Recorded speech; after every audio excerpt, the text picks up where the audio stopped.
So what have been some of the steps of this journey so far? The first thing that comes to mind is I remember I was interning at old church in Phoenix at Grace Community Church as a youth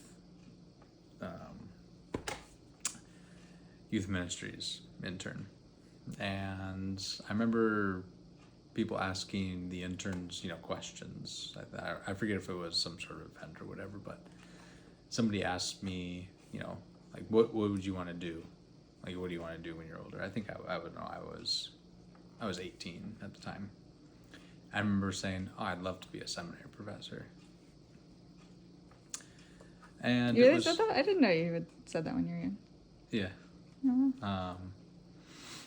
I just thought it'd be really great, but I didn't start college right away after high school. Wasn't the best of students in high school, and didn't even start going to college right after that. But it was just something that I wanted to do, and I don't really know what made me say that as much as I just liked the idea of it. And I look back on that with a little like, man, maybe that was the first seed planted. But it would take, 14 years later to get to the point to then, apply to PhD programs. And so that's kind of the first, when I think about the journey, that's kind of what I think of when I first started. And then it was, another big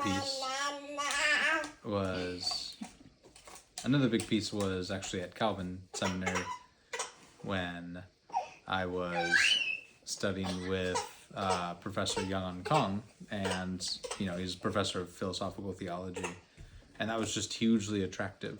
I really appreciated him, and he's just absolutely brilliant. And I was like, man, I could kind of marry, maybe philosophy and theology together. And I wasn't as keen on, doing theology proper at that time, but I think he kind of showed me you don't have to be just a theologian or just a philosopher or, just a historian, that you can actually be interdisciplinary and still be productive within the field of theology. So that was, studying with him was a big kind of part of the journey. And then I would say the last part was a scholar named Reverend Dr. Jared Mickelson, who Calvin recently hired, and getting to know him just a little bit was a pretty big influence on the journey to apply for systematic theology PhD programs.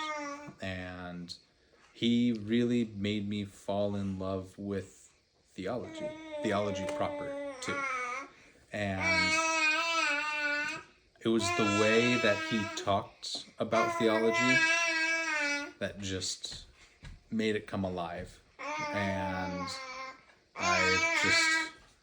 I still remember the time. I remember when it happened, so I just really appreciate